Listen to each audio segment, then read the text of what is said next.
Hi friends, ಎಲ್ಲರಿಗೂ ನಮಸ್ಕಾರ. ಇವತ್ತಿನ ರೆಸಿಪಿ ಚಿರೋಟಿ ರವೆ 1 ಕಪ್ ಇದ್ದರೆ ಸಾಕು. ಬೆಳಗ್ಗೆ ಬ್ರೇಕ್ಫಾಸ್ಟ್ಗಂತೂ ಮಸಾಲ ರೊಟ್ಟಿ ಮಾಡ್ಕೊಳ್ಬೋದು. ತುಂಬ ಚೆನ್ನಾಗಿರುತ್ತೆ. ಒಂದು ರೊಟ್ಟಿ ತಿನ್ನೋರು ಮತ್ತು ಇನ್ನೊಂದು ರೊಟ್ಟಿ ತಿನ್ನಬೇಕನ್ಸುತ್ತೆ, ಅಷ್ಟು ರುಚಿಯಾಗಿರುತ್ತೆ. ರೆಸಿಪಿ ಇಷ್ಟ ಆದರೆ ಲೈಕ್ ಮಾಡ್ಕೊಳ್ಳೋದಂತೂ ದಯವಿಟ್ಟು ಮರಿಬೇಡಿ. ಲೈಕ್ ಮಾಡ್ಕೊಳ್ಳಿ, ತುಂಬ ರುಚಿಯಾಗಿರುತ್ತೆ. ಒಂದು ರೊಟ್ಟಿ ತಿಂದರೆ ಸಾಕು, ಬೆಳಗ್ಗೆ ಅಂತೂ ಹೊಟ್ಟೆ ತುಂಬೋಗುತ್ತೆ. ಅಷ್ಟೇ ರುಚಿಯಾಗಿರುತ್ತೆ, ಅಷ್ಟೇ ಆರೋಗ್ಯಕರವಾಗಿರುತ್ತೆ. ಹಾಗಾದರೆ ರೆಸಿಪಿ ನೋಡೋಣ ಬನ್ನಿ. ನೋಡಿ, ಇಲ್ಲಿ ನಾನು 1 ಕಪ್ ಆಗಷ್ಟು ರವೆ, ಇದು ಚಿರೋಟಿ ರವೆಯನ್ನು ತೊಗೊಂಡಿದ್ದೀನಿ. ಚಿರೋಟಿ ರವೆ ಅಂದರೆ ಈ ಉಪ್ಪಿಟ್ಟಿಗೆ ಬಳಸ್ತಾರಲ್ಲ, ಆ ರವೆಯನ್ನು ತೊಗೊಳ್ಬೋದು. 1 ಕಪ್ ಆಗಷ್ಟು ರವೆ ತೊಗೊಂಡಿದ್ದೀನಿ. ಇದೇ ಕಪ್ಪಲ್ಲಿ ಈಗ ಅರ್ಧ ಕಪ್ ಆಗಷ್ಟು ಅಕ್ಕಿ ಹಿಟ್ಟು ಮನೆಯಲ್ಲಿ ಮಿಲ್ ಮಾಡಿಸಿರೋದಾದರೂ ಪರವಾಗಿಲ್ಲ, ಇಲ್ಲ ಅಂದರೆ ಅಂಗಡಿಯಲ್ಲಿ ತೊಗೊಂಬಂದಿರೋದಾದರೂ ಪರವಾಗಿಲ್ಲ. ಅರ್ಧ ಕಪ್ ಆಗಷ್ಟು ಅಕ್ಕಿ ಹಿಟ್ಟನ್ನು ಹಾಕ್ಕೊಳ್ತಾ ಇದ್ದೀನಿ.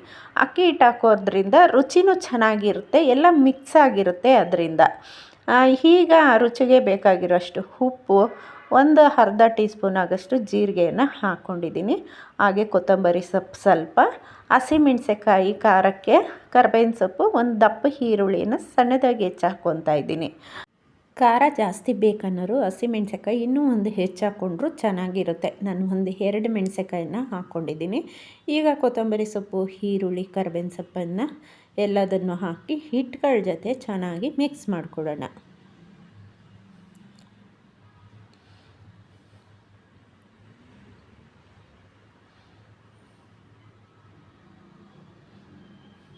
ಈ ರೀತಿ ಮಿಕ್ಸ್ ಮಾಡೋದ್ರಿಂದ ನಾವು ಹಾಕಿರೋಂತಹ ಅಕ್ಕಿ ಹಿಟ್ಟು, ರವೆ ಮತ್ತು ಕೊತ್ತಂಬರಿ ಸೊಪ್ಪು, ಕರ್ಬೇವಿನ ಸೊಪ್ಪು ಎಲ್ಲನೂ ಈಕ್ವಲಾಗಿ ಮಿಕ್ಸ್ ಆಗುತ್ತೆ. ನೋಡಿ, ಈ ರೀತಿ ಒಂದೇ ಸೈಡಲ್ಲಿ ಉಳ್ಕೊಂಬಿಡುತ್ತೆ ಇಲ್ಲ ಅಂದರೆ. ಸೊ ಅದರಿಂದ ಈಕ್ವಲಾಗಿ ಮಿಕ್ಸ್ ಮಾಡಿಕೊಂಡು ನಾನು ನೀರನ್ನು 1 ಕಪ್ ತೊಗೊಂಡಿದ್ದೀನಿ. ಯಾವ ಕಪ್ಪಲ್ಲಿ ರವೆ ತೊಗೊಂಡಿದ್ನೋ ಅದೇ ಕಪ್ಪಲ್ಲಿ ನೀರನ್ನು ತೊಗೊಂಡು ಸ್ವಲ್ಪನೇ ನೀರನ್ನು ಹಾಕ್ಕೊಂಡು ಹಿಟ್ಟುಗಳ ಜೊತೆ ಮಿಕ್ಸ್ ಮಾಡ್ಕೋಬೇಕಾಗುತ್ತೆ. ಸೊ ನೀವು ಒಂದೇ ಸಾರಿ ನೀರನ್ನು ಸೇರಿಸ್ಕೊಳಕ್ಕೆ ಹೋಗಬೇಡ್ರಿ. ಒಂದು ಸ್ವಲ್ಪನೇ ನೋಡಿ ಈ ರೀತಿ ಹಾಕಿ ಮಿಕ್ಸ್ ಮಾಡ್ಕೊಳ್ಳಿ. ಸುಮಾರು ನಾನು ಈಗ 1 ಕಪ್ ಆಗಷ್ಟು ನೀರನ್ನು ಸೇರಿಸ್ಕೊಂಡಿದ್ದೀನಿ. 1 ಕಪ್ ನೀರು ಹಾಕಿದ್ಮೇಲೆ ನೋಡಿ ಇಷ್ಟು ಹೊಂದ್ಕೊಂಡಿದೆ ಹಿಟ್ಟಿಗೆ ನೀರು. ಇಲ್ಲಿ ರವೆ ಹಾಕಿರೋದ್ರಿಂದ ರವೆ ಚೆನ್ನಾಗಿ ಜಾಸ್ತಿ ನೀರನ್ನೇ ಅಬ್ಸರ್ವ್ ಮಾಡ್ಕೊಳ್ಳುತ್ತೆ. ಬೇರೆ ಹಿಟ್ಟುಗಳಿಗಿಂತ ರವೆ ಸ್ವಲ್ಪ ಅಬ್ಸರ್ವ್ ಮಾಡ್ಕೊಳ್ಳುತ್ತೆ ನೀರು. ನೋಡಿ, ಈಗ ಮತ್ತೆ ಇನ್ನೊಂದು ಕಪ್ ತಗೊಂಡು ಒಂದು ಅರ್ಧ ಕಪ್ ಆಗಷ್ಟು ಹಾಕ್ಕೊಂಡು ನೋಡ್ಕೊಳ್ಳೋಣ. ಒಂದೇ ಸಾರಿ ಹಾಕ್ಕೊಂಡ್ರೆ ಜಾಸ್ತಿ ನೀರಾಗ್ಬಿಡುತ್ತೆ. ಬೇಕಾದರೆ ಗಟ್ಟಿ ಇದ್ದರೆ ನಾವು ನೀರನ್ನು ಹಾಕಿ ತೆಳ್ಳ ಮಾಡ್ಕೋಬೋದು. ನೋಡಿ, ಈಗ ಇಷ್ಟು ಮಾತ್ರ ನಾನು ತೆಳ್ಳಗೆ ಕಲಿಸ್ಕೊಂಡಿದ್ದೀನಿ. ಆ ರೊಟ್ಟಿ ತೊಟ್ಟೋದಕ್ಕೆ ಎಷ್ಟು ಹದ ಬೇಕೋ ಅಷ್ಟು ನೀರನ್ನು ಸೇರಿಸ್ಕೋಬೇಕಾಗುತ್ತೆ. ನೀವು ಬಿಗಿನರ್ಸ್ ಆದ್ರೂ ಸಹ ಈ ಅಳತೆಯಲ್ಲಿ ಮಾಡ್ಕೊಳ್ಳಿ, ಕರೆಕ್ಟಾಗಿ ರೊಟ್ಟಿ ಬರುತ್ತೆ. ರೊಟ್ಟಿ ಬರೋದೇ ಇಲ್ಲ ಅನ್ನೋ ಮಾತಿಲ್ಲ. ನೋಡಿ, ಈಗ ಇಷ್ಟಾದ ಮೇಲೆ ಇನ್ನು ಅರ್ಧ ಕಪ್ ಉಳಿದಿರೋ ನೀರಲ್ಲಿ ಇನ್ನೊಂದು 1/4 ಕಪ್ ಆಗಷ್ಟು ಆ ಹಿಟ್ಟು ಮೇಲೆ ಹಾಕಿ ನೀರನ್ನು ಬಿಡ್ತೀನಿ. ಸೊ ಇಷ್ಟೇ ಕರೆಕ್ಟಾಗಿ ಸಾಕಾಗುತ್ತೆ. 1.5 ಕಪ್ ಹಿಟ್ಟುಗಳಿಗೆ 1/4 ಆಗಷ್ಟು ನೀರನ್ನು ಸೇರಿಸ್ಕೊಳ್ಳಿ. ಕಪ್ಪು ಯಾವ ಕಪ್ಪಲ್ಲಿ ರವೆ ತೊಗೊತೀರೋ ಅದೇ ಮೆಜರ್ಮೆಂಟಲ್ಲೇ ತೊಗೊಳ್ಳಿ. ಈಗ ತಟ್ಟೆ ಮುಚ್ಚಿ ಬಿಟ್ಬಿಡೋಣ ಒಂದು 5 ನಿಮಿಷ. ನಾವು ಚಟ್ನಿನೋ ಗೊಜ್ಜೋ ಏನೋ ಒಂದು ಮಾಡೋ ಅಷ್ಟರಲ್ಲಿ ಆ ರವೆ ಕರೆಕ್ಟಾಗಿ ಪರ್ಫೆಕ್ಟಾಗಿ ನೀರನ್ನು ಹೀರ್ಕೊಂಡು ಪರ್ಫೆಕ್ಟಾಗಿ ರೆಡಿಯಾಗಿರುತ್ತೆ ರೊಟ್ಟಿ ಹಾಕೋದಕ್ಕೆ. ನೋಡಿ, ಎಷ್ಟು ನೀರನ್ನು ಅಬ್ಸರ್ವ್ ಮಾಡ್ಕೊಂಡಿದೆ ರವೆ. ಸಾಕು, ಇಷ್ಟು ಮಾತ್ರ ಚೆನ್ನಾಗಿ ನೆನ್ಕೊಂಡ್ರೆ. ನಿಮಗೆ ಟೈಮ್ ಇದ್ದರೆ ಇನ್ನೂ ಬಿಡ್ತೀನಿ ಅಂದ್ರೂ ಓಕೆ, ಬಿಡ್ಬೋದು, 1-2 ಸೆಕೆಂಡು, ಏನೂ ಆಗಲ್ಲ. ಈಗ ಇದು ಪರ್ಫೆಕ್ಟಾಗಿದೆ.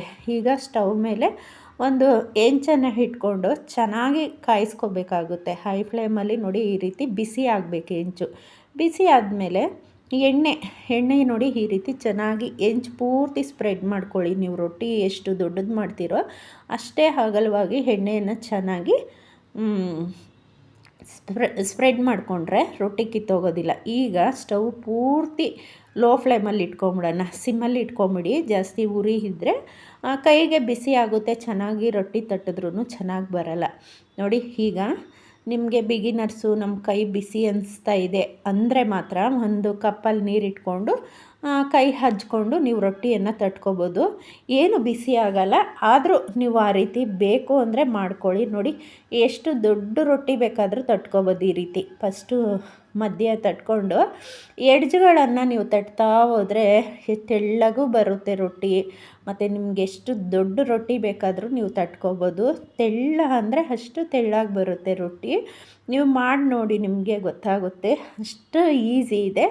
ಎಂಥ ಬಿಗಿನರ್ಸು ಕೂಡ ನೀವು ಮಾಡ್ಕೊಂಡು ತಿನ್ಬೋದು ರೊಟ್ಟಿ. ಕೆಲವರು ರೊಟ್ಟಿ ಮಾಡೋಕ್ಕೆ ಬರೋದಿಲ್ಲ ಅಂತ ರೊಟ್ಟಿನೇ ಮಾಡೋದಿಲ್ಲ. ಈ ರೀತಿ ಒಂದು ಸಾರಿ ಮಾಡ್ಕೊಳ್ಳಿ. ಸುಲಭ ವಿಧಾನದಲ್ಲೇ ನೀವು ಮಾಡ್ಕೋಬೋದು.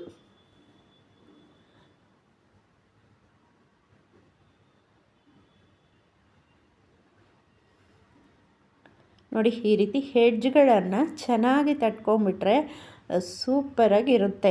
ನೋಡ್ತಾ ಇರ್ಬೋದು ನೀವು. ಈ ರೀತಿ ಸ್ವಲ್ಪ ಹಿಂದೆ ನೀವು ಸರಿಸ್ಕೊಂಡು ನೀಟಾಗಿ ಈ ರೀತಿ ಮಾಡ್ಕೊಳ್ಬೋದು.